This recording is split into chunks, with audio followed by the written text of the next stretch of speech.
Putri Duyung yang serakah. Tepat di tengah lautan paling dalam, terbentang sebuah istana indah yang dihuni para putri duyung. Di antara para putri duyung ini, ada dua orang putri duyung yang bernama Angelina dan Monica. Angelina, putri duyung cantik, jujur, dan sangat berbakti. Sebaliknya, Monica memiliki sifat-sifat yang tamak, iri, dan dengki. Angelina disayangi dan dihormati oleh seluruh putri duyung yang ada di sana. Dan Monica pun iri dengan ketenarannya itu. Ratu Putri Duyung telah memberi Angelina beberapa perhiasan yang mempesona, kostum warna-warni, beserta dandanan. Ketika Monica melihat ini, dia menginginkannya untuk dirinya sendiri. Angelina, aku sangat menyukai pakaian dan perhiasan ini. Biarkan aku yang pegang. Kamu sudah punya banyak pakaian dan perhiasan bagus. Oke, kamu boleh memilikinya. Kamu sangat baik. Suatu hari, Angelina dan Monica sedang berenang di dekat permukaan laut. Mereka melihat badai sedang terjadi di laut. Tak lama kemudian, mereka melihat sebuah kapal terperangkap di tengah-tengah mata badai. Para penumpang mengenakan jaket pelampung dan melompat dari kapal untuk menyelamatkan nyawa mereka. Terlihat seorang pemuda tampan berdiri di geladak mengamati yang lain. Namun dia tidak memiliki jaket pelampung untuk menyelamatkan nyawanya sendiri. Setelah beberapa menit, kapal mulai tenggelam. Dia langsung melompat ke dalam air. Angelina memperhatikan ini dari kejauhan. Dia bergegas dan berenang maju ke depan untuk menyelamatkan pemuda itu. Aku datang. Dalam sekejap mata, dia sudah mencapai pemuda itu. Dia menyelamatkan dan menarik pemuda itu ke pantai. Dia menyadarkannya dan mengeluarkan seluruh air dari perutnya. Pemuda itu siuman dan membuka matanya. Kamu baik-baik saja? Iya, semua berkat kamu. Aku merasa baik-baik saja. Kamu telah membantuku dengan menyelamatkan nyawaku. Bagaimana aku bisa membalasmu? Tidak ada yang harus dibalas. Ini sudah menjadi tugasku. Ya, aku ingin menanyakan satu hal kepadamu. Kenapa kamu mempertaruhkan nyawamu seperti itu? Kalau mau, kamu bisa memilih untuk mencari jaket pelampung dan menyelamatkan dirimu. Iya, ceritakan kenapa kamu melakukan itu. Aku tidak ingin membahayakan nyawa orang lain. Penumpang lain memiliki keluarga yang menunggu mereka. Aku seorang yatim piatu. Tidak akan ada yang menangisiku. Setelah mendengar ini, mata Angelina berkaca-kaca. Dia terus-menerus menatap lelaki tampan itu.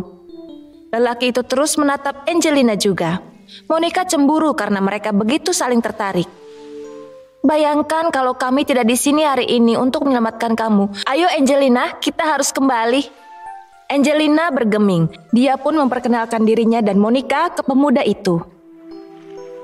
Aku Angelina dan ini Monica. Kami hidup di bawah laut. Siapa namamu? Namaku Harsvardan. Aku tinggal cuma 1,5 kilometer dari garis pantai ini. Kalau begitu, kita bakal terus bertemu. Harsvardan menatapnya dan tersenyum. Dia balas tersenyum. Monica mendidih di dalam. Setelah itu, kedua putri duyung itu pun mengucapkan selamat tinggal kepada Harsvardan dan pulang ke rumah mereka di kedalaman. Harsvardan terus mengawasi Angelina sampai dia semakin menjauh dan menjauh. Keesokan harinya, Monica yang tamak dan iri hati mencoba membingungkan Angelina dengan ucapan manisnya. Angelina, aku sadar sepertinya kamu sangat menyukai Harsvardan. Aku ingin membantumu soal itu. Ini yang akan aku lakukan. Aku akan menemuinya dan membuatnya mengungkapkan perasaan. Kamu baik sekali. Silakan dan temui dia. Monica pun berangkat ke pantai menemui pemuda itu. Harsvardan sedang duduk di dekat pantai, matanya merindukan kembalinya Angelina si putri duyung. Dia terkejut melihat Monica hadir di sana. Harsvardan, bagaimana kabarmu? Aku baik. Apa kabar? Di mana Angelina? Aku minta Angelina untuk ikut denganku, tetapi dia menolak. Kenapa menolak? Ini masalahnya. Sebenarnya Angelina mencintai orang lain. Akan lebih baik kalau kamu menghapus dia dari pikiranmu. Harsvardan sedih. Dia tidak menanggapi omongan Monica. Tapi dalam hati, dia tidak bisa menerima kenyataan ini. Jangan berkecil hati, kamu masih muda dan tampan dengan pemikiran yang begitu mulia. Gadis manapun pasti jatuh cinta kepadamu. Kamu lelaki yang baik. Harsvardan pun patah hati. Dia berdiri dan mulai berjalan pergi. Pesona Monica tidak manjur padanya. Monica pun kembali ke istana. Monica, cepat katakan padaku, apa kamu bertemu Harsvardan? Ya, aku memang bertemu dia. Apa yang dia katakan? Apa katanya? Dia bertanya tentang aku? Bagaimana aku mengatakannya dengan halus? Dia tidak mencintaimu. Dia jatuh cinta dengan orang lain. Lebih baik kamu menghapus dia dari pikiranmu. Setelah mendengar ini, Angelina merasa kebingungan. Dia tidak bisa mempercayai omongan Monica sama sekali. Matanya dipenuhi air mata dan dia bergegas keluar dari istana.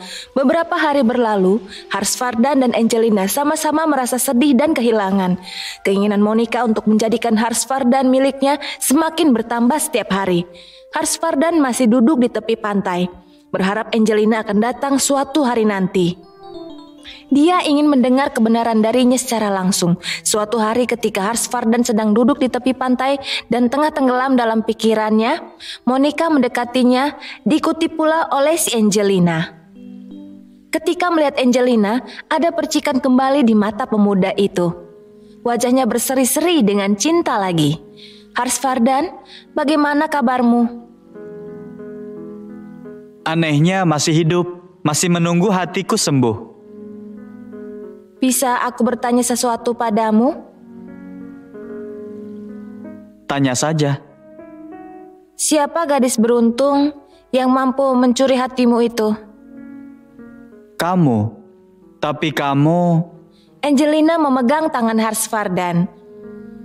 Wajah Monica mengungkapkan kekecewaannya. Rencananya telah gagal. Harsvardan juga menyadari fakta ini. Hari-hari Angelina dan Harsvardan bermekaran dengan cinta dan kegembiraan ketika mereka bersatu untuk selamanya. Monica kecewa dengan dirinya sendiri. Sifatnya yang tamak dan egois telah membuatnya kalah. Pesan moral dalam cerita, keserakahan selalu membawa kerugian besar.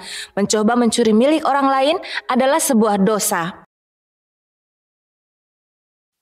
Dahulu kala, di sebuah istana megah ada seorang raja bernama Wisnudevarai. Dia memiliki seorang putra bernama Virendra. Raja selalu ingin memastikan warga di kerajaannya puas dan bahagia, bahwa mereka hidup sejahtera dan bersatu bersama. Kesejahteraan mereka adalah hal yang sangat penting dan utama bagi sang raja. Demi mengetahui kesengsaraan terkecil rakyatnya sekalipun, sang raja sampai-sampai tidak hanya bergantung pada informannya. Sang raja bersama menterinya biasa menyamar dan berkeliling ke penjuru kerajaan. Ini digunakan untuk memberinya kesempatan bergaul dengan semua jenis orang di kerajaan. Suatu hari raja ingin tahu bagaimana keadaan rakyatnya, dia memutuskan untuk berkonsultasi dengan menterinya tentang topik tersebut. Sudah lama aku tidak berkeliling ke seluruh kerajaanku dengan menyamar. Aku ingin tahu apakah seluruh rakyatku puas dan nyaman. Itu membuat aku penasaran untuk mengetahui apakah ada sesuatu yang mengganggu mereka. Kalau ada sesuatu menimpa mereka, kira-kira apakah itu? Dan bagaimana aku bisa menyelesaikannya? Rajaku, keingintahuanmu masuk akal. Kamu pasti harus pergi untuk keliling. Namun aku punya saran. Aku rasa kali ini Pangeran Virendra perlu menemanimu berkeliling. Dia telah dewasa. Ia perlu mengenal tugas seorang raja yang begitu berbakti kepada rakyatnya. Kamu bisa membimbingnya untuk peran ini. Karena dia akan menjadi raja masa depan kita. Dia harus menyadari bagaimana menjalankan tanggung jawab seorang raja yang adil. Kamu benar sekali, Menteri. Kali ini saat aku keluar dengan menyamar, Pangeran Virendra akan menemaniku dan menggantikanmu. Keesokan harinya, sang raja mendiskusikan ide tersebut dengan putranya, Virendra, dan berkata, "Anakku sayang, aku memanggilmu ke sini untuk membahas sesuatu yang penting. Kamu telah dewasa, dan sekarang kamu harus belajar tentang tugas-tugasmu. Ayah telah keluar dan berbaur dengan penduduk dengan menyamar sebagai rakyat biasa. Kegiatan ini dilakukan untuk menggali permasalahan yang sebenarnya dihadapi oleh masyarakat kita. Sudah waktunya bagi ayah untuk melakukan ini sekali lagi. Tapi kali ini, ayah ingin membawa kamu bersama ayah, bukan menteri." "Itu ide yang bagus, ayah. Ini akan menjadi pengalaman yang menarik bagiku. Bertemu dengan rakyat ayah bukan sebagai pangeran, tapi sebagai manusia biasa. Itu adalah hal yang lain." Raja dan putranya akhirnya menyamar sebagai petani, dan mereka pun berangkat dalam perjalanan jauh dari ibu kota. Mereka sampai di sebuah desa bernama Rampur. Saat itu musim dingin dan mereka memutuskan berhenti untuk bermalam. Raja dan pangeran berkerumun di sekitar api unggun bersama penduduk desa lainnya. Penduduk desa mengira mereka adalah pengembara biasa layaknya yang lain, sehingga mereka bisa berbasa-basi dengan mereka. Penduduk desa segera melupakan mereka dan mulai bicara di antara mereka sendiri. Mereka membahas hasil panen yang buruk 3 tahun terakhir. "Nah kawan, kamu lupa betapa bagusnya hasil panen kita 3 tahun ini? Kami bisa menyimpan apa yang kami butuhkan, dan sisanya dikirim ke ibu kota untuk dijual dengan harga bagus. Tapi 2-3 tahun terakhir telah menjadi mimpi buruk. Kita sedang menuju ke arah kelaparan bersama. Bagaimana kita menghasilkan uang kalau kita tidak punya apa-apa untuk dikirim ke ibu kota? Bagaimana? Apa yang bisa kita lakukan kalau kita membuat diri kita sendiri kelaparan?" Raja telah memutuskan untuk datang ke Rampur, terutama demi mencari tahu apa yang salah dengan pasokan ke ibu kota. Salah satu pemuda di situ dengan penuh perhatian mendengarkan percakapan ini. Dia memutuskan bicara dan mengungkapkan pendapatnya. Dia berkata, "Andai raja bisa memikul tanggung jawab memberi makan para petani dan keluarganya agar mereka bisa berkonsentrasi memberikan hasil yang baik. Alih-alih fokus ke pengeluaran sehari-hari, petani bisa fokus pada peningkatan pasokan bahkan 4 kali lipat." Penduduk desa menolak sarannya dengan bercanda. Tetapi raja tampaknya terkesan dengan gagasan ini. Ketika mereka bermalam di penginapan setempat, raja pun memutuskan bertanya kepada putranya, "Anakku, apa pendapatmu tentang apa yang dikeluhkan para petani? Aku ingin dengar pendapatmu."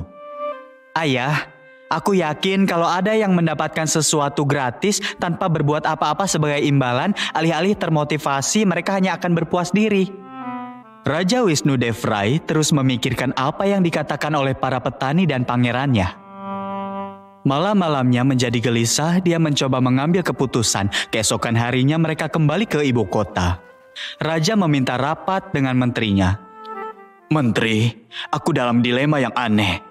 Rakyatku sepertinya berpikir aku harus menanggung biaya pengeluaran harian mereka.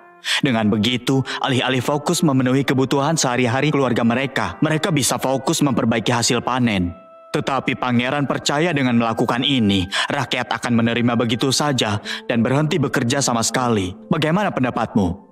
"Rajaku, aku setuju dengan pangeran.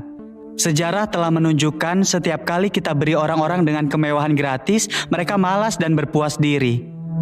Namun, mana mungkin aku tidak bersimpati dengan kesulitan yang mereka hadapi.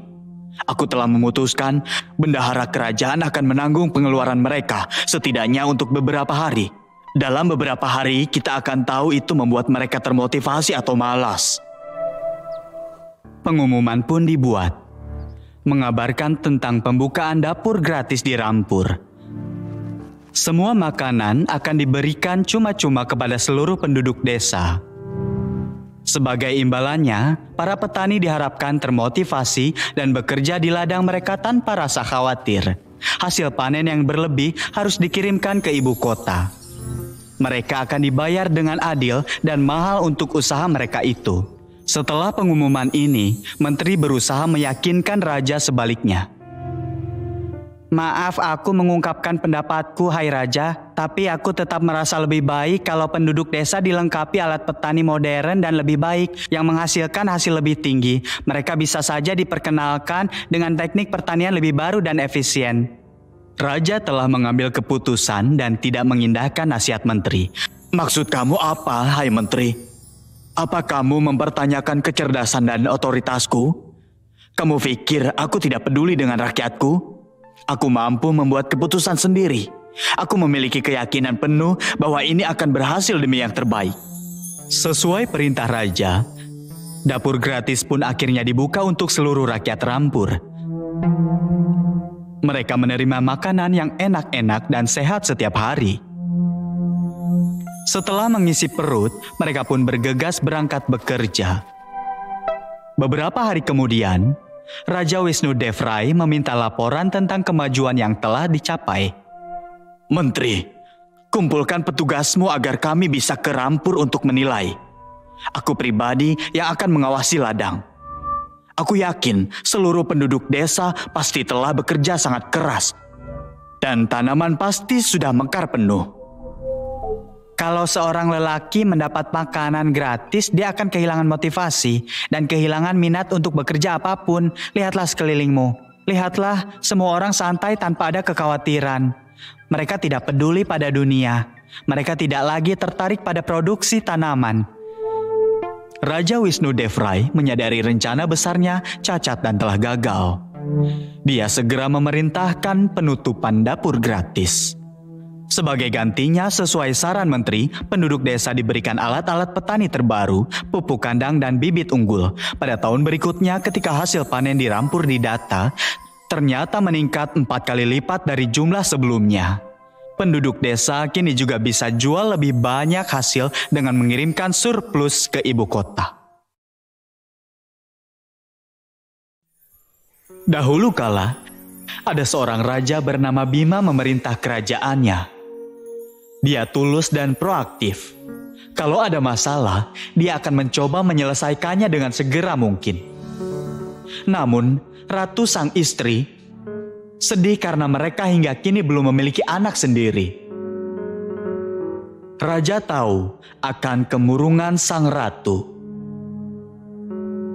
Tak lama kemudian, tersiar kabar dan orang-orang di kerajaan pun mulai bergosip tentang ketidakbahagiaan pasangan karena belum menjadi orang tua. Raja tidak akan pernah berbagi kesedihannya dengan siapapun, atau dia akan membiarkannya mengambil alih untuk profesionalnya. Suatu hari, seorang petapa mendekati raja dan berkata, Rajaku, aku telah melakukan perjalanan jauh untuk bertemu dengan kamu. Aku telah berkelana ke setiap desa di seluruh penjuru kerajaanmu. Kamu telah berhasil membuat semua orang bahagia kecuali dirimu sendiri. Aku datang ke sini untuk memberimu keranjang. Ini bukan keranjang biasa. Apapun yang kamu tempatkan di dalamnya akan menjadi 2 kali lipat jumlahnya. Raja pun pergi dan mengulangi semuanya kepada ratu. Kamu yakin ini nyata? Apa itu benar-benar membuat jumlahnya berlipat ganda? Itulah yang dikatakan petapa itu. Sejujurnya aku sendiri sulit mempercayainya. Apa ini benar-benar keranjang ajaib? Ratu melepas salah satu gelangnya dan meletakkannya ke dalam keranjang. Gelang itu berubah menjadi 2 gelang yang identik. Raja dan ratu begitu senang, beranggapan bahwa ini berarti tidak akan pernah ada kekurangan atau kelaparan di dalam kerajaan mereka. Ini berarti mereka akan selalu memerintah dalam keadaan berkelimpahan. Namun, raja dan ratu tidak sepenuhnya puas dengan kondisi kehidupan mereka. Mereka masih merindukan keturunan. Setelah beberapa hari, penjaga gerbang mendekati raja dan berkata, Rajaku, seorang lelaki bernama Bola meminta izin untuk bertemu dengan kalian. Ia ditemani oleh istrinya, Suleha, dan seorang bayi yang baru lahir. Raja menyetujui sang tamu masuk. Bola melipat tangannya untuk menunjukkan rasa hormatnya kepada raja dan berkata, Rajaku, kami tahu kamu merindukan seorang anak. Kami ingin kamu mengambil anak kami. Tolong pertimbangkan dirimu untuk menjadi orang tuanya mulai sekarang. Sebelum raja menjawab, ratu bergegas mengambil anak itu dari pelukan Suleha dan memeluknya. Dia mulai mengucapkan terima kasih ke pasangan itu. Raja menyaksikan semua ini dengan diam. Dia sibuk mengamati Bola dan Suleha. Meskipun wajah mereka tampak begitu tenang, namun Rasa bisa mencium rasa sakit yang tak nampak di mata mereka. Raja pun berkata kepada mereka, "Ratuku, tolong kembalikan anak itu kepada orang tuanya. Kita akan tetap bisa tanpa punya anak, tetapi tidak adil memisahkan seorang anak dari orang tuanya." Mendengar ini, Bola dan istrinya melipat tangan mereka dan mulai memohon kepada sang raja dan sang ratu. Suleha mengatakan, Terimalah anak ini sebagai milik kalian berdua, wahai raja. Aku mohon padamu. Raja dan ratu terkejut melihat seorang ibu yang begitu putus asa untuk menyerahkan anak kandung yang mereka lahirkan sendiri. "Mengapa kamu ingin kami mengambil anak kalian? Tidak ada di dunia ini seorang ibu mau memberikan anaknya dengan biaya apapun. Dan kamu di sini dengan tenang mengajukan diri melakukannya. Apa alasan sebenarnya?" Bola menjelaskan, "Ini alasannya, kami telah dikutuk. Kalau kami tidak memberikan bayi kami kepada pasangan tanpa anak dalam 12 hari, pada hari ke-13 bayi kami akan meninggal seketika. Rajaku, hari ini dihitung sebagai hari ke-12 sejak dia lahir. Tolong bantu kami dan terima anak ini sebagai milik kalian. Kami tidak ingin dia meninggal." Kalian pergilah dulu dan istirahat sebentar. Kami akan segera memberitahu kalian keputusan kami. Raja berjalan ke tempat paling sepi di taman halaman kerajaan mereka. Ratu mengikuti dengan menggendong sang bayi di tangan. Sang ratu mengamatinya dan tahu sang raja sedang bersedih. Bagaimana bisa kamu tidak bahagia hari ini? Tuhan akhirnya memberkati kita dengan seorang anak. Pasangan ini rela memberi kita anak mereka. Kita tidak pernah meminta mereka. Alih-alih menjadi gembira, kamu malah kelihatan khawatir. Rakyatku sendiri akan berpisah dari anaknya dan menghabiskan sisa hidup mereka dalam kesengsaraan karena mereka akan merindukannya. Bagaimana aku bisa merasakan bahagia ketika ada orang lain yang kesakitan? Sang ratu mulai merenungkan hal ini. Kemudian dia berbicara, Rajaku, mengapa kita tidak menempatkan anak ini di keranjang ajaib? Dengan begitu kita akan memiliki 2 orang anak. Kita jaga anak ini untuk menyelamatkannya, dan yang lainnya dapat diasuh oleh Bola dan Suleha. Begitu dia mendengar ini, wajah sang raja bersinar dengan cahaya kebahagiaan. Aku bahkan tidak pernah memikirkan ini. Ayo ratuku, mari kita bawa anak ini kembali ke dalam. Keranjang itu ada di dalam istana. Kamu dapat menempatkan dia di dalamnya. Kita akan punya 2 bayi, bukan 1. Raja dan ratu pun segera bergegas berjalan berdua kembali, menuju ke ruang dalam. Tempat keranjang itu mereka simpan. Sang ratu lalu menempatkan anak itu di keranjang. Sekarang ada 2 bayi, bukannya 1 di dalam keranjang.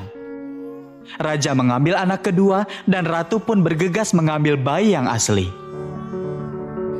Mereka kembali ke Bola dan istrinya. Raja berbicara, "Ini, bawa anak kalian kembali." Bola dan istrinya perlahan menatap sang raja dengan penuh kekecewaan. Raja menjelaskan bagaimana keranjang ajaib bekerja dalam memecahkan masalah mereka. Dia kemudian berkata, "Kalian boleh membawa anak ini. Yang dikutuk adalah bayi yang dipegang oleh ratu. Anak ini sekarang aman. Sekarang kalian bisa membawanya bersama kalian, oke?" Bola dan istrinya akhirnya mengerti situasinya. "Kamu lelaki yang hebat, rajaku. Kamu tidak memikirkan kebahagiaanmu sendiri telah mendapatkan anak. Sebaliknya, kamu lebih khawatir tentang ketidakbahagiaan kami karena kehilangan seorang anak. Kami orang-orang yang beruntung, bisa hidup di bawah naungan tangan murah hati kalian berdua." Kamu mengadopsi anak kami untuk membebaskannya dari kutukan, tetapi kalian juga memastikan bahwa kami tidak kehilangan anak kami. Raja dan ratu kami yang mulia, kami coba bisa membalas kalian dengan rasa hormat kami yang abadi. Kemudian Bola dan Suleha pun membawa anak itu dan pulang ke rumah bersyukur dan lega. Raja dan ratu sama-sama bersyukur karena akhirnya dikaruniai seorang anak. Anak itu tumbuh menjadi pangeran yang pemberani dan sekaligus baik hati. Mereka semua pun hidup bersama dan bahagia untuk selama-lamanya. Stella bahagia selama-lamanya. Dahulu kala, di sebuah desa kecil di sebuah kerajaan Eropa yang makmur sejahtera, hiduplah seorang gadis bernama Stella. Dia tinggal bersama ibu tirinya Diana dan saudara tirinya Jennifer. Setelah kematian ayahnya, ibu tiri Stella biasa memperlakukannya seperti pelayan. Makanannya terdiri dari sisa-sisa makanan basi dan dia cuma mengenakan pakaian bekas saudara perempuan tirinya. Suatu hari ada pengumuman yang dibuat di kerajaan. Pangeran sedang mencari pengantin untuk dinikahi. Untuk tujuan itu, raja mengadakan pesta dansa besar. Semua gadis muda diundang untuk datang ke istana dan menghadiri pesta dansa. Ibu tiri Stella, Diana, dan saudara tirinya Jennifer sangat senang mendengar pengumuman undangan ini. Jennifer sayang, sekarang saatnya bagi kamu untuk menurunkan berat badan. Kalau kamu ingin menikah dengan sang pangeran, penampilanmu harus menjadi prioritas utama.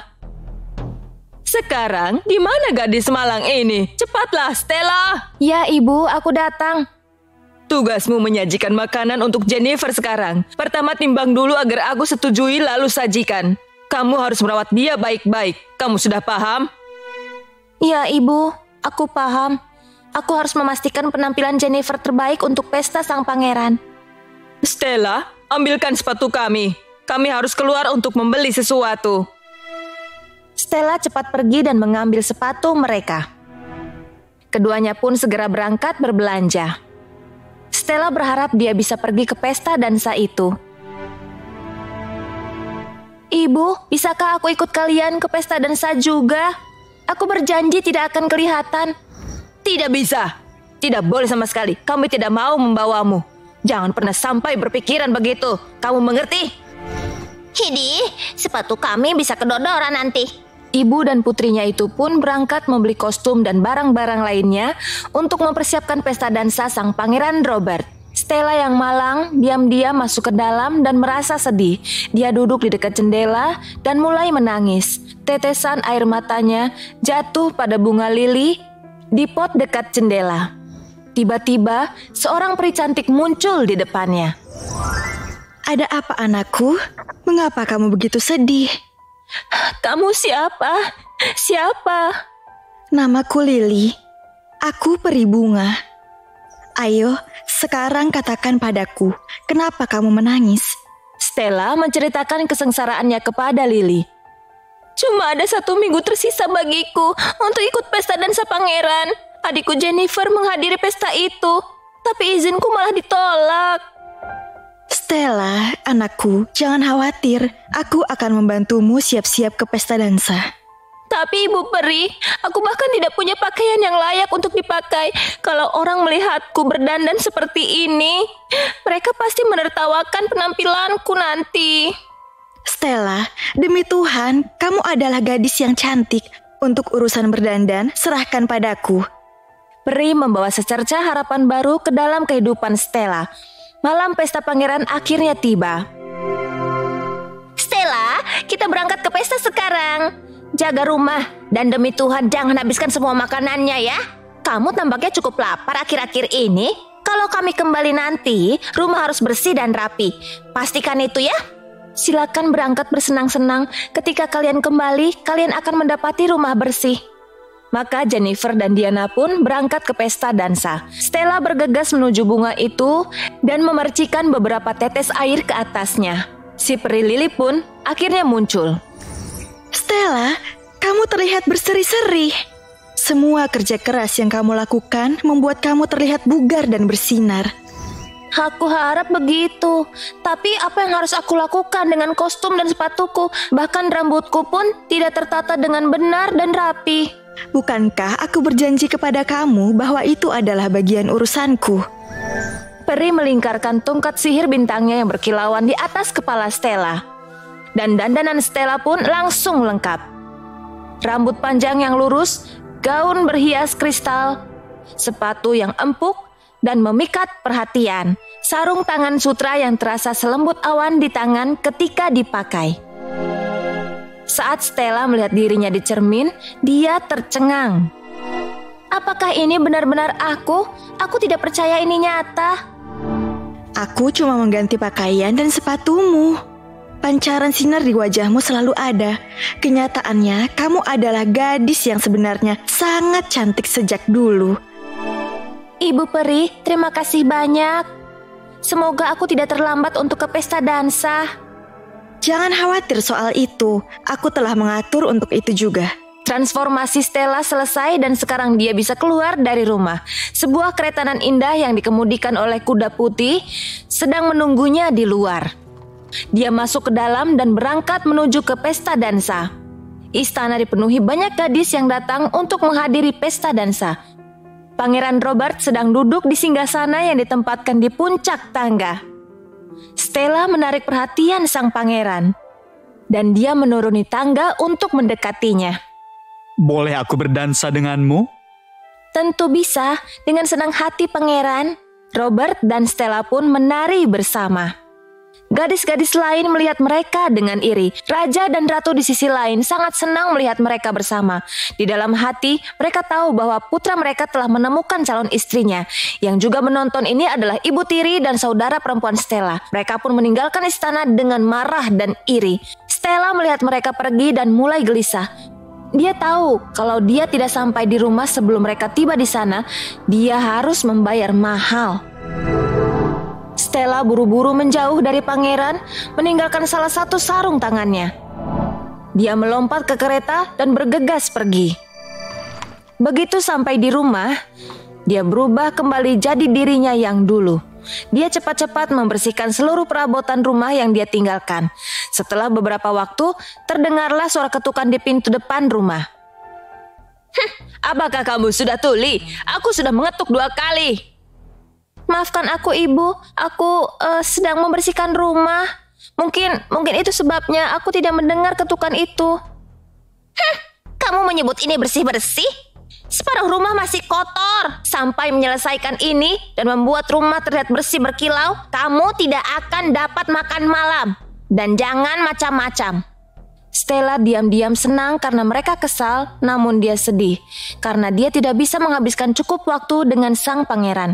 Keesokan harinya, diumumkan bahwa sang pangeran ingin bertemu dengan gadis yang memiliki sarung tangan lain yang bisa menandingi sarung tangan yang tertinggal. Stella memercikan beberapa tetes air ke bunga itu lagi. Saat si peri lili muncul, Stella menceritakan semua kepadanya. Sudah semuanya. Kali ini saat kamu bertemu dengannya, pastikan dia milikmu selamanya. Peri melakukan sihirnya dan mengubah Stella kembali menjadi versi glamornya. Stella pun naik ke kereta tanpa menyadari bahwa ibu tirinya Diana dan saudara tirinya Jennifer bersembunyi di belakang kereta yang ia tumpangi. Mereka mencapai istana tempat sang pangeran melihat Stella dengan sarung tangan di tangannya. Menyadari itu adalah gadis yang sama, sang pangeran bergegas memeluknya. Tanpa ragu-ragu, sang pangeran kemudian langsung melamar Stella. Diana dan Jennifer menjadi iri setengah mati mendengar hal ini. Wajah Stella bersinar dengan sukacita sejati. Si peri lili menyaksikan pemandangan dari langit dan tersenyum bahagia. Alkisah Pangeran Robert dan Stella menikah dalam upacara yang teramat megah. Mereka pun hidup bahagia selamanya. Raja Jenggot Lebat. Pada zaman dahulu, di sebuah kerajaan yang jauh, seorang raja bernama Michael memiliki seorang putri bernama Dina yang cantiknya bagaikan bunga. Namun ia amat egois dan juga congkak, sehingga tidak ada pelamar yang dia pikir cukup baik untuknya. Dia mengejek setiap pangeran yang datang untuk menikahinya. Suatu hari, Raja Michael mengadakan jamuan besar dan mengundang semua calon pelamar. Mereka pun dijajarkan di depan putri raja. Namun setiap melihat masing-masing dari mereka, sang putri selalu punya keberatan. Ada yang terlalu gemuk, yang lainnya terlalu tinggi, yang ketiga terlalu pendek, yang keempat terlalu pucat. Jadi dia tidak suka dengan semua orang. Namun dia mencibir seorang raja baik hati yang berdiri di sana dengan jenggotnya yang tumbuh dengan aneh. Jenggotnya seperti beruang. Sementara itu, ia mendapati julukan Raja Jenggot Lebat. Namun sang raja tua, saat melihat putrinya hanya mengejek para pelamar dan membenci semua pelamar yang berkumpul di sana, menjadi amat murka. dan bersumpah bahwa putrinya harus menikahi pengemis pertama yang datang ke pintu mereka. Beberapa hari kemudian, seorang pengemis datang dan bernyanyi di bawah jendela. Setelah raja mendengarnya, dia pun bertitah. Bawa dia naik. Maka masuklah si pengemis dengan pakaiannya yang lusuh dan compang-camping dan bernyanyi di hadapan raja dan putrinya. Setelah lagunya selesai, dia meminta hadiah kecil. Raja pun berkata, Lagumu telah membuatku senang, karena itu kuberikan putriku sebagai hadiah untuk kau jadikan istri. Sang putri gemetaran. Namun raja berkata, Ayah telah bersumpah memberikanmu kepada pengemis pertama, putriku, dan ayah akan memenuhi sumpah itu. Putri pun tidak bisa berkata-kata dan tak punya pilihan lain selain menikahi si pengemis. Raja pun berkata, Nah, putriku, kini tidak lagi pantas bagimu sebagai istri pengemis untuk tetap tinggal di istanaku. Jadi kau harus pergi bersama suamimu. Si pengemis menggandengnya keluar dan dia harus pergi dengan berjalan kaki dengannya. Saat sampai di sebuah hutan besar, sang putri bertanya, Milik siapakah hutan yang indah ini? Ini milik Raja Jenggot Lebat. Bila kau dulu menikahinya, maka hutan ini pastilah sudah jadi milikmu. Ah, sungguh malang sekali nasibku. Kemudian mereka sampai di sebuah padang rumput. Milik siapakah padang rumput yang indah ini? Ini milik Raja Jenggot Lebat. Bila kau dulu menikahinya, padang rumput ini pasti sudah jadi milikmu. Ah, sungguh malang sekali nasibku. Kemudian mereka sampai di sebuah kota besar. Milik siapakah kota besar yang indah ini?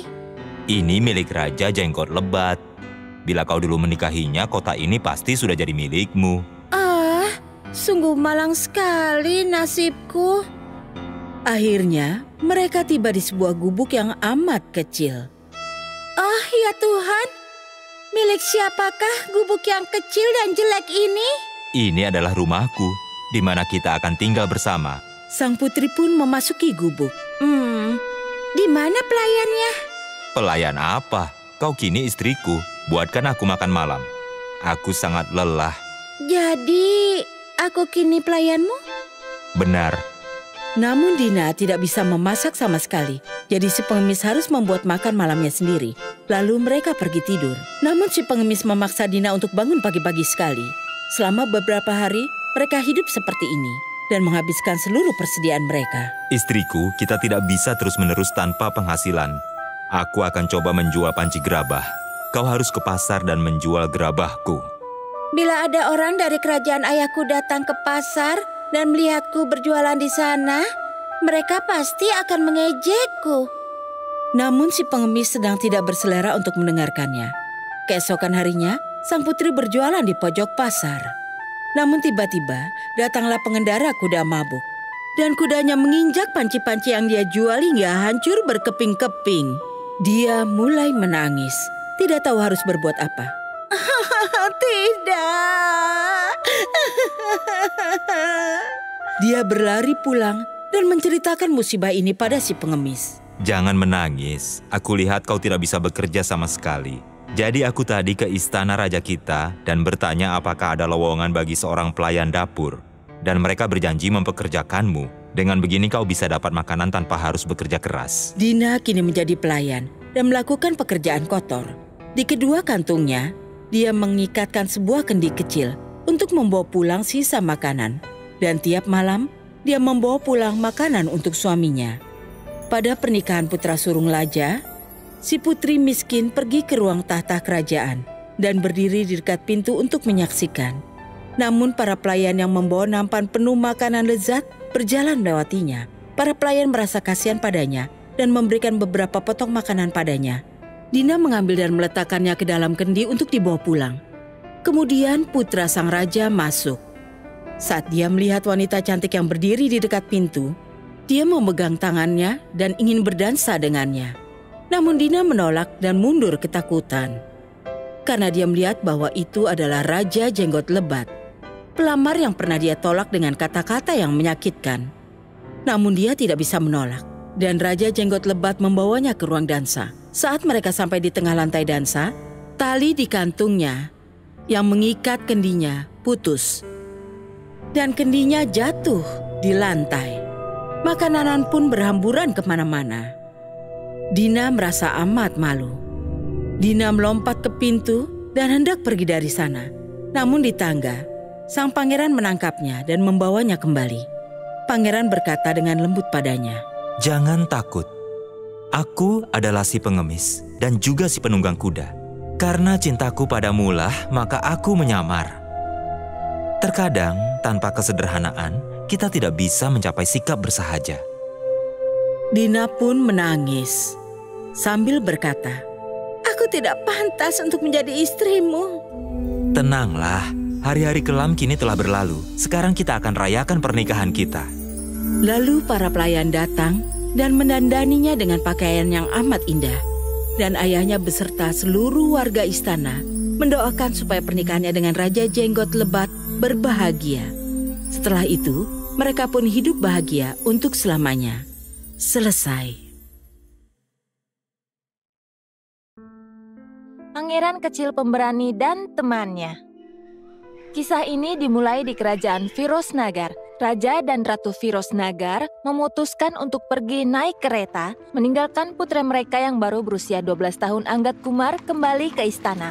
Tiba-tiba, kudanya terpeleset dan raja serta ratu jatuh dari kereta, dan sayangnya mereka meninggal dunia. Pangeran muda Anggat sekarang harus memikul tanggung jawab memerintah kerajaan sendiri. Tapi ada satu menteri yang tidak senang dengan situasi ini. Sekarang raja dan ratu tidak ada lagi. Sang pangeran dibebani oleh tanggung jawab yang sangat besar ini. Tahta Pangeran Anggat tak lain hanyalah samaran belaka. Aku benar-benar akan jadi orang yang menjalankan tanggung jawab. Aku bisa memungut pajak berat pada warga dan mendapatkan keuntungan sendiri. Perdana Menteri mengadakan pertemuan dengan para menteri lainnya. Maka Pangeran Anggat dinobatkan sebagai penguasa kerajaan dalam sebuah upacara yang dihadiri oleh wakil masyarakat. Warga senang dengan keputusan ini. Hidup Raja Anggat! Hidup Raja Anggat! Dengar Kepala Keamanan, kumpulkan semua anggota pengadilan lainnya. Baik Perdana Menteri, Anda minta kami datang? Iya benar, Raja Anggat terlalu muda untuk mengambil keputusan penting sendiri. Keputusan apapun yang aku ambil sekarang akan dianggap penting dan final. Itu juga dilarang ada tentangan dari siapapun. Kalau kalian protes, aku punya wewenang menghukum mati kalian. Para menteri lainnya tidak punya pilihan selain menganggukkan kepala dan menyatakan setuju. Sekarang Perdana Menteri memanggil pengasuh dan pembantu Raja Anggat. Ya, Perdana Menteri, apa perintah Anda? Dengar, kamu harus merawat Raja Anggat baik-baik. Pastikan bahwa dia tidak akan pernah kekurangan apapun. Pastikan dia menghadiri sesi pengadilan sejarang mungkin. Pengasuh dulu merawat Raja Anggat dengan baik. Dia memiliki seorang putra berusia 15 tahun bernama Vijay yang akan menemaninya selalu. Vijay adalah teman bermain yang baik untuk Raja Anggat. Putranya Vijay sangat cerdas dan sama-sama perhatian untuk urusan kebutuhan Raja Anggat. Bagaimana kamu bisa begitu ahli bermain anggar? Apa kamu diajari oleh profesional? Tidak, Rajaku. Aku belum diajari siapapun. Aku telah belajar sendiri dari mengamati para penjaga. Kamu mau mengajari aku juga? Ya, kenapa tidak? Aku akan mengajari Anda semuanya. Perlahan dan sabar, Vijay mengajari Raja Anggat semua yang dia tahu. Persahabatan mereka semakin kuat seiring berjalannya waktu. Namun sebaliknya Perdana Menteri dengan kedok perintah Raja Anggat membuat pengumuman. Dengar semua. Wahai warga kerajaan, Raja Anggat telah memerintahkan kalian untuk membayar pajak tahun ini di muka. Bagaimana Raja Anggat bisa meluluskan perintah seperti itu? Kerajaan kita telah diguncang kekeringan selama 2 tahun terakhir. Tidak ada perdagangan sama sekali. Bagaimana kami membayarnya? Aku cuma menyampaikan apa yang menjadi perintah Raja Anggat. Mereka yang tidak sanggup memenuhinya akan dikenakan hukuman mati. Rakyat mulai saling mendiskusikan masalah ini. Mantan raja kita dulu sangat pengertian dan baik hati. Setelah kematiannya dan penobatan Raja Anggat, kesengsaraan kita berlipat ganda dengan cepat. Iya, tapi bagaimana ini bisa berhasil? Kita perlu mendiskusikan ini bersama Raja Anggat langsung. Sementara itu di istana, Raja Anggat dan Vijay sibuk dengan aktivitas olahraga mereka. Vijay beristirahat dan menuju gedung pengadilan kerajaan.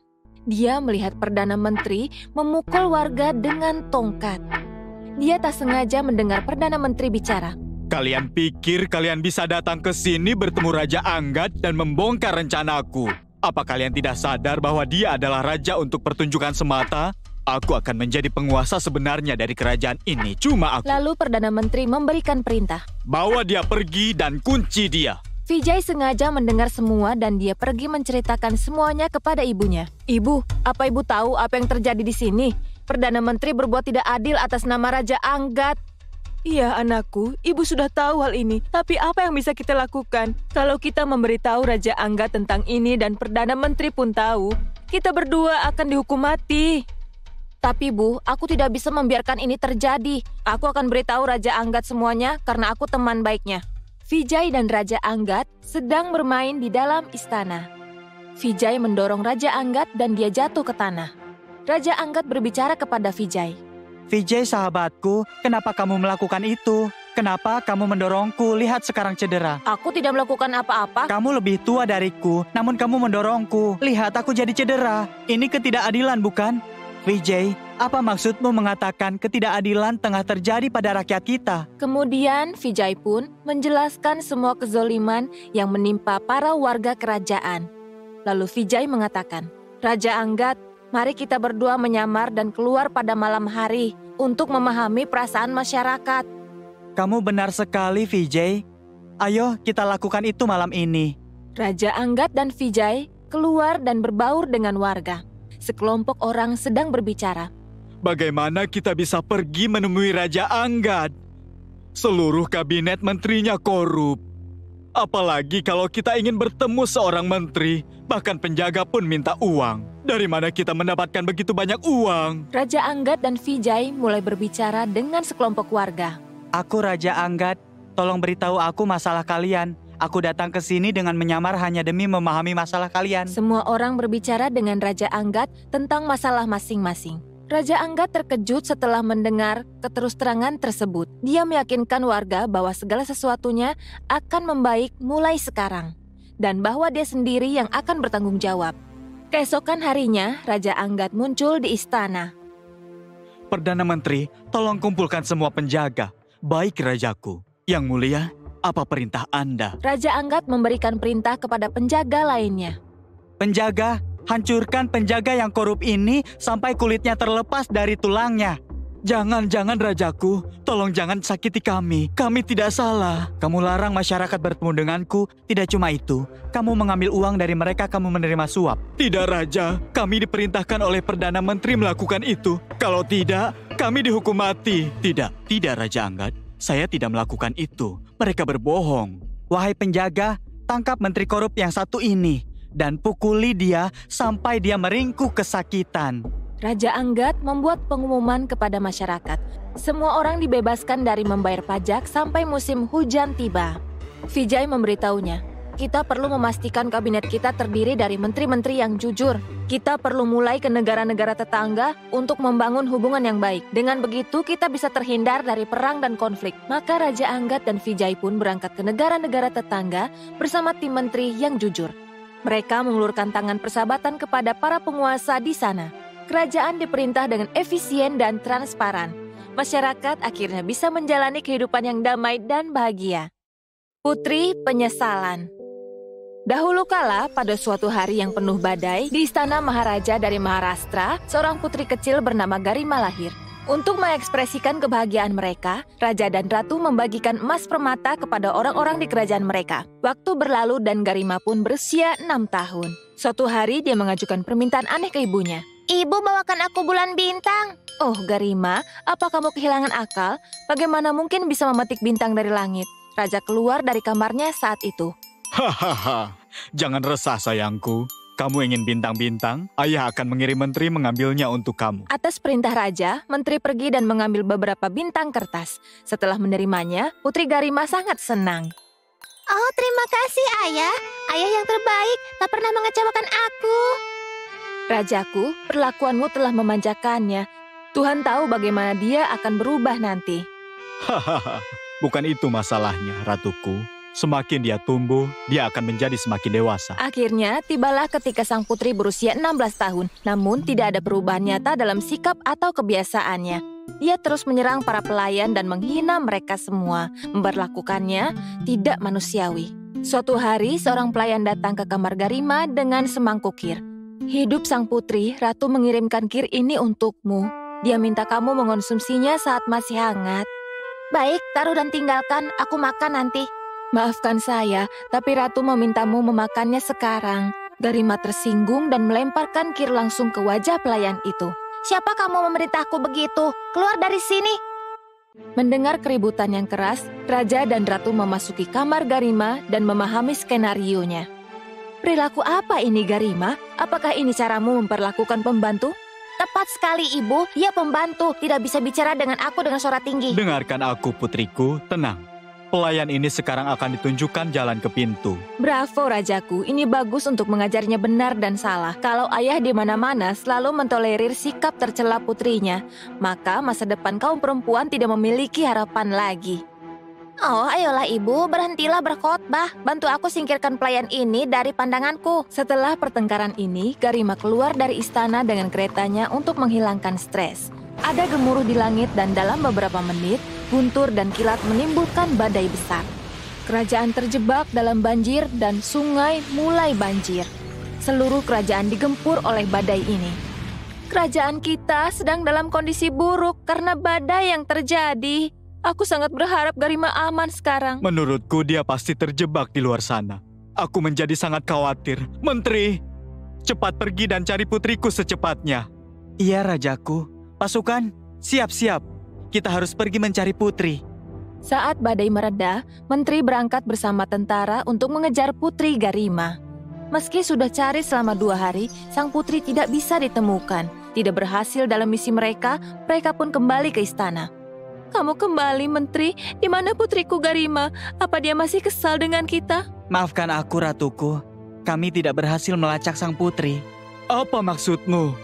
Kamu tak bisa menyelesaikan tugas sederhana? Kamu tak pantas menjadi menteriku. Saya akan terima hukuman apapun. Tetapi faktanya adalah sang putri tidak dapat ditemukan dimanapun.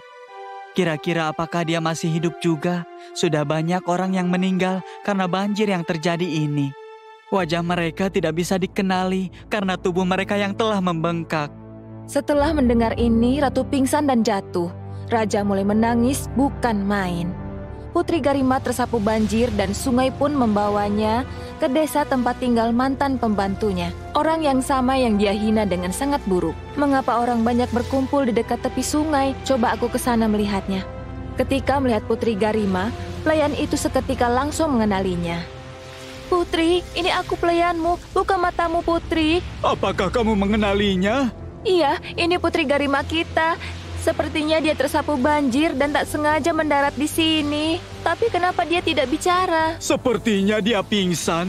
Setelah air dikeluarkan dari tubuhnya, dia pasti sadar. Bawa dia ke rumahmu. Itu pasti. Tolong bantu aku membawanya ke rumahku. Penduduk desa membantu memindahkan sang putri ke rumah sang pembantu. Pembantu pergi memanggil tabib setempat. Tabib, tolong cepat ikut aku. Tuan putri terbaring tak sadarkan diri di rumahku. Tolong sembuhkan dia apapun yang terjadi. Baik anakku, aku ikut kamu. Biar aku ambil obat-obatanku dulu. Si tabib menemani pembantu ke rumahnya dan mengeluarkan air dari tubuh sang putri. Dia juga membuat sang putri meminum ekstrak tumbuhan. Jangan khawatir. Dia pasti sadar kembali tak lama lagi. Sementara menunggu, bisa aku minta secangkir teh? Aku akan pergi setelah itu. Iya, tentu tabib. Pelayan itu memberikan secangkir teh kepada sang tabib. Boleh aku berkata sesuatu? Silakan tabib. Kamu memiliki peluang emas di sini. Kamu bisa meminta uang sebanyak yang kamu inginkan kepada orang tuanya si raja dan ratu. Karena kamu telah menyelamatkan putri kesayangan mereka. Bagaimana kamu bisa berkata begitu? Penggigit tangan yang memberimu makan, aku tidak akan tega berbuat itu. Nah, kalau sudah selesai silakan pergi. Sang putri sadar dan mendengar percakapan itu. Dia termakan oleh penyesalan. Oh Tuhan, apa yang telah aku lakukan? Aku telah melakukan dosa dengan merendahkan gadis yang begitu jujur dan tulus. Pembantu itu berbalik dan mendapati sang putri sedang berdiri. Hidup Tuan Putri, saya sangat senang melihat Anda telah pulih sekarang. Mohon maafkan aku berperilaku sangat kasar kepadamu, aku merendahkanmu, kamu telah menyelamatkan aku takkan bisa membalas kebaikanmu. Saya cuma melakukan tugas. Raja dan Ratu selalu baik kepadaku. Tak usah Tuan Putri khawatir. Anda harus makan, minum obat, dan istirahat dulu. Tuan Putri sangat butuh istirahat. Pembantu itu memasak dan menawarkan berbagai makanan ke Garima. Makanan yang enak, sama seperti masakan koki kerajaan kami. Setelah makan dan minum obat, Putri Garima melanjutkan beristirahat. Ya Tuhan, aku sangat lapar. Sepertinya aku harus puas dengan makanan sisa. Keesokan harinya, tetangga pembantu itu mengunjungi rumahnya. Aku melihatmu di toko perhiasan kemarin. Kamu beli perhiasan kan? Bagaimana aku mampu membeli perhiasan? Setelah dipecat dari istana kerajaan, aku bahkan tak mampu makan 2 kali sehari. Mungkin mataku yang keliru. Tidak juga, aku memang pergi ke toko perhiasan, tetapi tidak untuk membeli perhiasan. Aku ke sana menjual anting-antingku. Tapi kebutuhan apa yang membuat kamu menjualnya? Sebenarnya aku butuh uang untuk membeli makanan buat sang putri. Dia tidak terbiasa dengan makanan membosankan seperti kita. Aku putuskan untuk menawarinya berbagai hidangan. Oh, jadi begitu. Putri Garima juga tak sengaja ikut mendengar percakapan ini.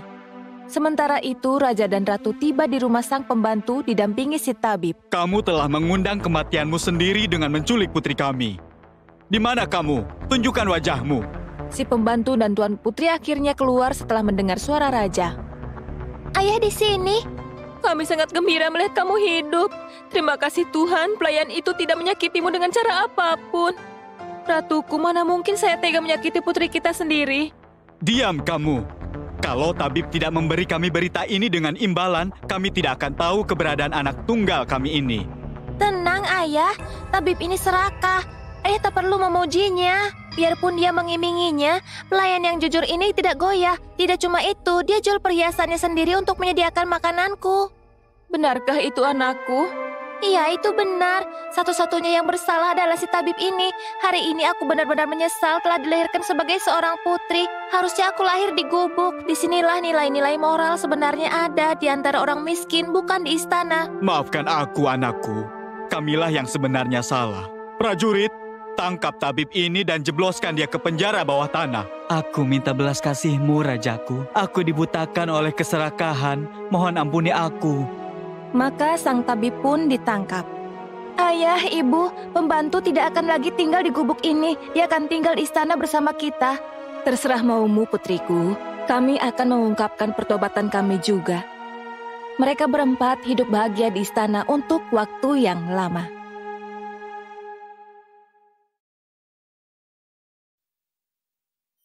Ratu yang tak sabaran. Pada suatu ketika, di sebuah kerajaan yang jauh, Raja Robert hidup bersama istrinya tersayang Ratu Maria. Robert dicintai oleh seluruh kerajaan karena baik hati, tetapi istrinya sangat dibenci karena ia sangat tidak sabaran. Kau terlalu lama mengepang rambutku. Maafkan aku yang mulia, tapi gaya rambut ini sangat sulit dilakukan. Berani sekali kau bicara padaku seperti itu. Cepat tinggalkan istana ini.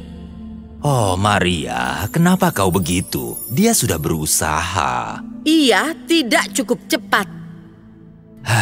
Kau harus sabar sayang. Dalam waktu sesaat, ketidaksabaran ratu akan menghancurkan kedamaian dan raja yang malang dengan segera akan mencoba memperbaiki masalah yang ia timbulkan. Ini Maria, aku punya sesuatu yang sangat kau suka. Bunga lili, kesukaanku, berikan padaku sekarang.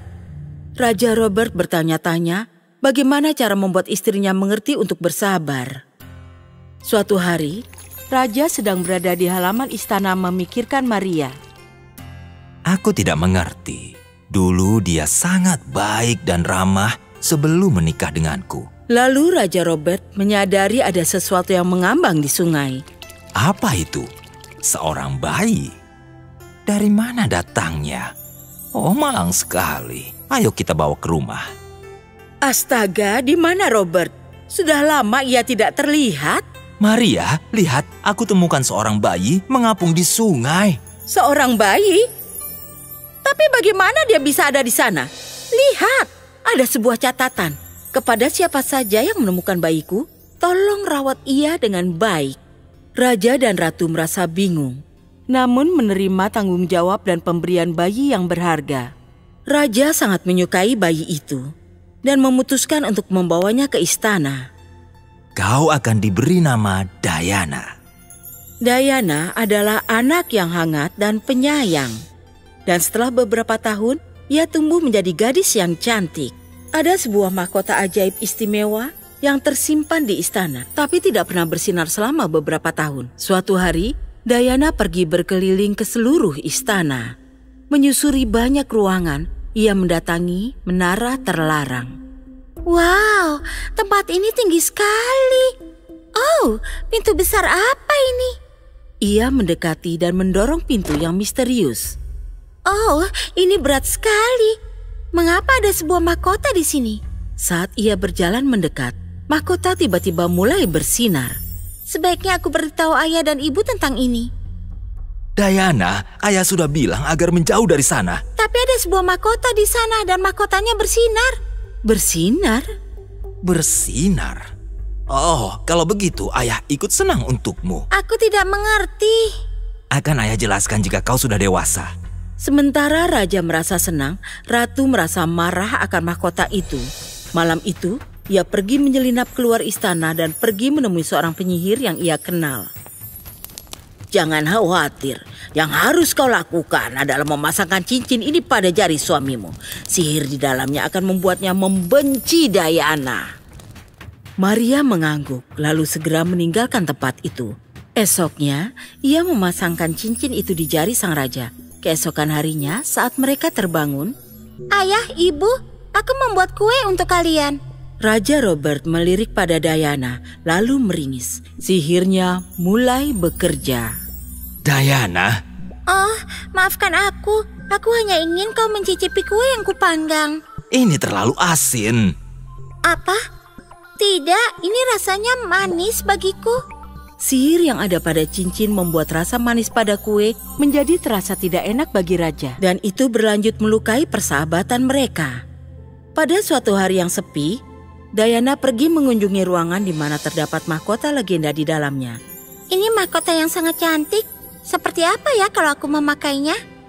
Aku hanya bisa dipakai oleh orang-orang yang pantas. Siapa kau? Aku adalah mahkota legendaris. Tanyakan apa saja yang ingin kau tahu. Oh, ya, baik. Ada satu hal yang ingin ku tahu. Mengapa orang tuaku bersikap sangat aneh akhir-akhir ini? Mahkota itu mengatakan semuanya pada Diana tentang cincin sihir. Jadi ayahku tidak membenciku. Itu hanya mantra.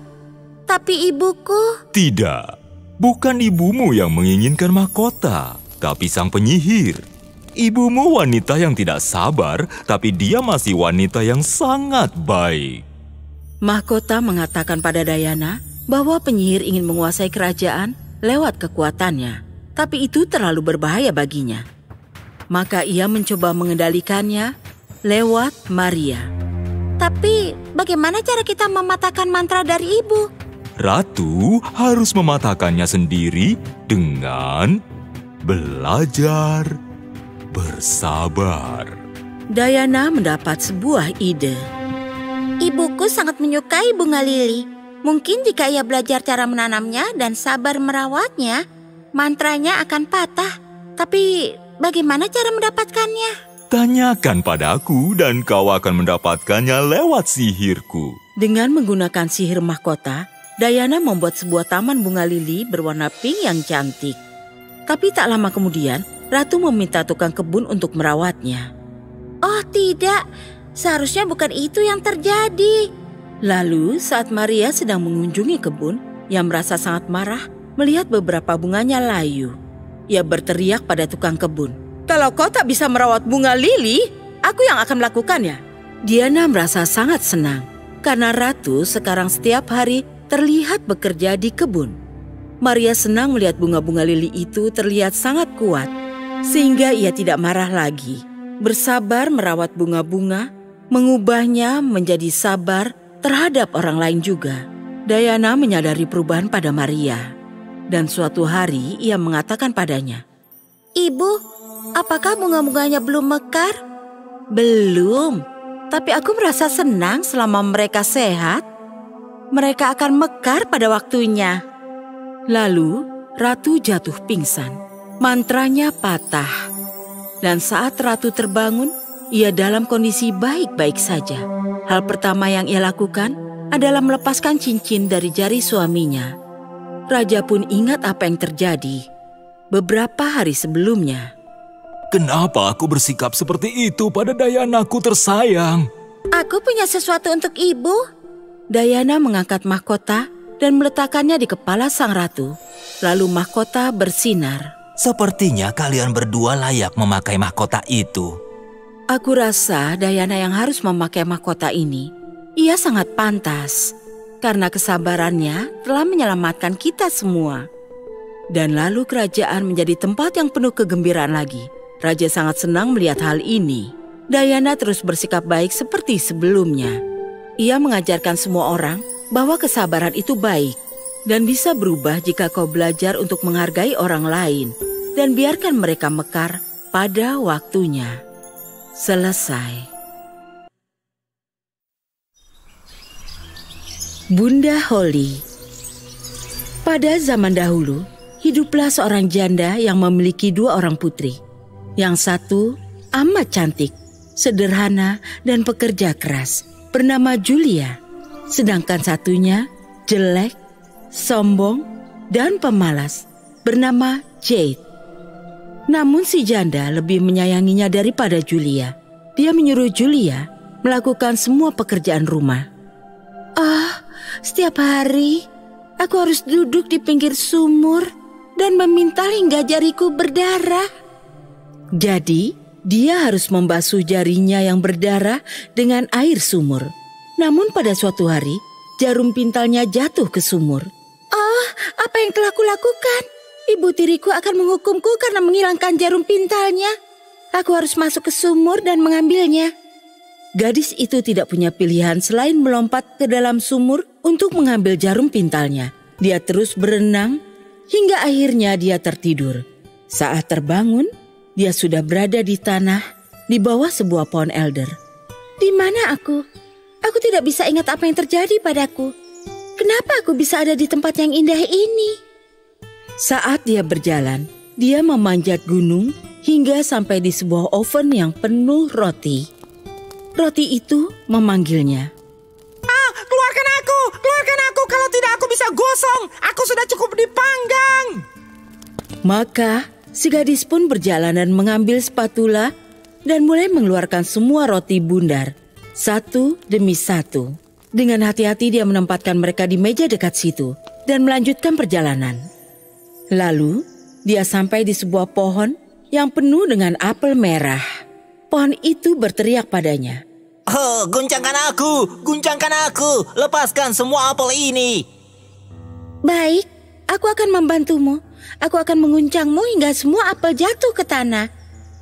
Setelah semua apel jatuh dari pohon, dia menumpuknya di sebuah bukit kecil di sebelah pohon, kemudian melanjutkan perjalanan. Akhirnya, dia pun memasuki hutan besi. Tempat apa ini? Julia melihat sebuah rumah kecil di dalam hutan, di mana ada seorang wanita tua dengan gigi panjang besar dan mata berapi-api, tengah melihatnya melalui jendela. Julia amat ketakutan dan hendak melarikan diri. Namun wanita tua itu memanggilnya. Apa yang kau takutkan, anakku? Masuklah ke dalam rumah dan tinggallah bersamaku. Bila kau lakukan semua pekerjaan dengan baik, maka segalanya juga akan berjalan baik bagimu. Suatu hal yang harus kau lakukan dengan baik adalah menggoyangkan ranjangku dengan seksama. Maka di dunia ini akan turun salju. Aku adalah Bunda Holly. Aku menurunkan salju di seluruh dunia. Karena wanita tua itu berbicara kepadanya dengan amat lembut, dia pun setuju dan mulai bekerja. Aku amat puas dengan pekerjaanmu. Kau menggoyangkan ranjangnya seperti yang kuperintahkan? Terima kasih Bunda Holly, aku senang mendengarnya. Aku juga senang tinggal di sini. Masakanmu juga amat lezat. Namun setelah beberapa bulan, si gadis mulai merasa sedih dan mulai berpikir untuk kembali pulang. Suatu hari, dia berkata pada si wanita tua, "Aku rindu rumah, dan walau aku hidup dengan nyaman di sini, aku harus kembali ke rumahku." Aku senang bahwa kau ingin pulang ke rumahmu.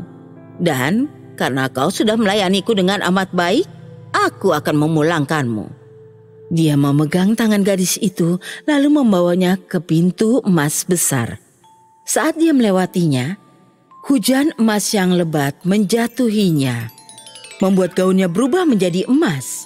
Semua ini adalah milikmu, karena kau telah bekerja keras. Dan aku juga memberimu jarum pintal emas baru. Pintu pun tertutup, dan Julia telah kembali ke dunianya lagi. Tak jauh dari rumah ibu tirinya. Saat dia masuk ke dalam rumah, karena dia ditutupi oleh emas, si janda pun menyambutnya dengan ramah. "Ibu, kau tidak akan percaya apa yang terjadi padaku." Jadi, dia menceritakan seluruh kisahnya. Dan ketika ibunya mendengar bagaimana putri tirinya bisa kaya, dia mulai menginginkan agar putri kandungnya yang jelek dan malas juga bisa mendapatkan kekayaan yang serupa. Maka si janda menyuruh Jade untuk duduk di pinggir sumur dan memintal. Namun karena dia terlalu malas untuk memintal hingga berdarah, dia hanya menusukkan tangannya ke dalam semak berduri. Kemudian melempar jarum pintalnya ke sumur dan melompat mengejarnya. Kemudian dia mendapati dirinya ada di sebuah padang rumput yang dikelilingi mawar. Kemudian mengikuti jalan yang sama. Saat sampai di sebuah oven penuh roti, para roti berkata, "Oh, keluarkan aku, kalau tidak aku bisa gosong, aku sudah cukup dipanggang." Namun dia terlalu malas dan dia tidak peduli. Jadi dia hanya berjalan menjauhinya. Kemudian dia sampai pada pohon yang penuh dengan apel merah. "Oh, guncangkan aku, lepaskan semua apel ini." "Bagaimana bila apelmu ada yang menimpa kepalaku? Lakukan sendiri, aku harus pergi." Saat dia sampai di rumah tengah hutan, dia sudah tahu mengenai gigi besar Bunda Holly dan matanya yang berapi-api, dan langsung setuju bekerja padanya. "Pada hari pertama ini aku harus bekerja dengan amat baik sama seperti saudariku. Aku harus lakukan apa yang wanita tua itu perintahkan padaku. Aku harus dapatkan emas itu." Namun pada hari kedua, "Aku amat lelah. Hari ini aku tidak akan lakukan apa-apa. Aku bahkan tidak mau turun dari ranjang." Maka dia pun sama sekali tidak merapikan ranjang Bunda Holly. "Aku amat kecewa dengan Jade dan muak dengan kemalasannya. Aku akan menyuruhnya untuk pergi sekarang juga." Kemudian si wanita tua itu membawanya ke sebuah pintu dan membukanya. Saat si gadis pemalas ini berdiri di ambang pintu, alih-alih emas, sepanci penuh ter ditumpahkan ke atasnya, menutupinya dari ujung kaki ke ujung kepala. "Ini adalah imbalan atas pekerjaanmu." Kemudian dia menutup pintunya. Maka Jade pun kembali ke dunianya dengan penuh ter. Dan ter itu terus menempel padanya selama-lamanya. Selesai.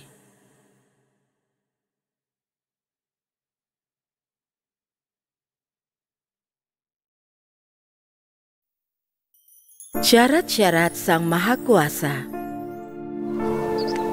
Ribuan tahun silam, saat Tuhan Tunggal Maha Kuasa hidup di antara semua makhluk hidup, Ia belum menciptakan manusia. Kelinci adalah hewan paling cerdas saat itu. Suatu hari, kelinci mengunjungi Tuhan di istananya yang juga ada dalam hutan. "Senang menyambutmu di istanaku. Apa yang bisa kubantu?" Tuhan yang Maha Kuasa, Kau berkuasa atas setiap orang dan segala hal di hutan ini. Kau adalah Tuhan sejati. Aku punya permintaan.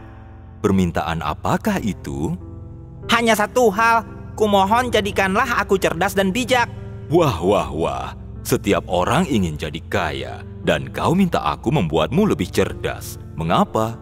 Karena aku ingin jadi lebih cerdas daripada semua hewan di hutan ini. Baik. Tapi kau harus tunjukkan kemampuanmu padaku. Karena aku berpikir untuk menciptakan makhluk baru untuk memberi mereka kebijaksanaan dan kecerdasan. Kalau kau membuktikan padaku kau mampu, aku akan membatalkan rencanaku menciptakan manusia. Bagaimana? Aku akan lakukan sebisaku. Kalau kau bisa mengambilkanku 5 burung biru, 5 kupu-kupu putih, seekor lebah sebesar dirimu, maka aku akan melakukan sesuatu untukmu. Aku akan mendapatkannya. Aku tidak akan gagal. Di dalam hutan, kelinci masuk kelihatan lelah. Ia duduk di tanah di tepi kolam. Semua jenis hewan masuk dan mulai minum air dari kolam itu. Lalu mereka pergi. 5 burung biru datang dan minum air dari kolam. Lalu mereka mulai bermain dan melompat. Hari ini aku akan tahu apa kemampuanku. Tidak mungkin. Mustahil. Itu tidak benar. Aku tidak percaya. Tidak, mereka tidak sebanyak itu. Kelima burung biru itu menghampirinya. Hai, kelinci, apa yang sedang kau bicarakan? Ada masalah apa? Tidak apa-apa. Itu hanya mustahil. Katakan, ada masalah apa? Seseorang memberitahuku bahwa kalian bisa datang bersamaku. Tapi aku tahu itu mustahil. Kalian pasti lelah. Apa kau bercanda? Kami tak pernah lelah. Kami selalu terbang jauh. Terbang tak melelahkan kami. Kami bisa pergi denganmu kemanapun kau pergi. 5 burung biru tertawa dan menari di sekitar si kelinci. Bagus. 5 kupu-kupu putih masuk dan mulai minum madu dari bunga-bunga dekat kolam. Wow, mereka kupu-kupu terindah yang pernah kulihat. Tapi tidak, kurasa mereka tidak bisa melakukannya. Itu pasti mustahil. Apa yang aku pikirkan? Kelima kupu-kupu putih menghampirinya. Hei kelinci, apa katamu? Ada masalah apa? Tidak ada. Itu hanya mustahil. Katakanlah, ada masalah apa? Seseorang memberitahuku kalian bisa ikut denganku. Tapi aku tahu itu mustahil. Kalian akan kelelahan di perjalanan. Apa kau bercanda? Kau tak serius kan? Kami tak pernah kelelahan. Kami selalu terbang jauh. Terbang tak membuat kami kelelahan. Kami bisa ikut denganmu kemanapun kau pergi. Kelima kupu-kupu putih tertawa dan menari di sekitar si kelinci. Bagus. Seekor lebah besar masuk dan minum madu dari bunga. Wah, lebah yang cantik. Tapi tidak. Kurasa dia tidak bisa melakukannya. Itu pasti mustahil. Aku pasti sudah gila. Si lebah menghampirinya. Hei, kelinci. Kau bicara apa? Ada apa? Tidak apa, hanya mustahil saja. Katakanlah, ada masalah apa? Seseorang memberitahuku bahwa kau bisa ikut denganku. Tapi aku tahu itu mustahil. Kau akan kelelahan di jalan.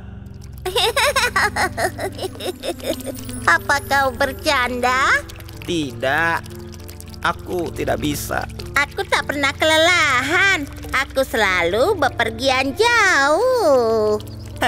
Sempurna. Ayo berangkat semua. Ya. Hei, tunggu. Kau tak memberitahu kami kita akan kemana? Itu kejutan besar. Apa itu baik atau buruk? Baik, tentu saja. Ayo, sebelum hari jadi gelap. Di istana Tuhan, si kelinci, 5 burung biru, 5 kupu-kupu putih, dan lebah raksasa berdiri di hadapan Tuhan. Aku sedang menunggumu. Tuhan melihat kelima burung, kelima kupu-kupu, dan si lebah. Kulihat kau membawa teman. Apa Tuhan akan mengabulkan permintaanku? Kurasa tidak. Kenapa tidak? Kalau aku membuatmu lebih cerdas, aku melakukan kesalahan. Kenapa begitu? Karena kau sudah sangat cerdas. Jadi, apa aku lebih cerdas daripada hewan-hewan lain di hutan? Kau selalu yang terpandai, tapi kau tidak menyadarinya.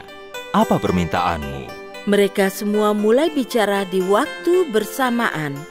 Si kelinci meninggalkan istana itu dengan penuh kemenangan. Tamat.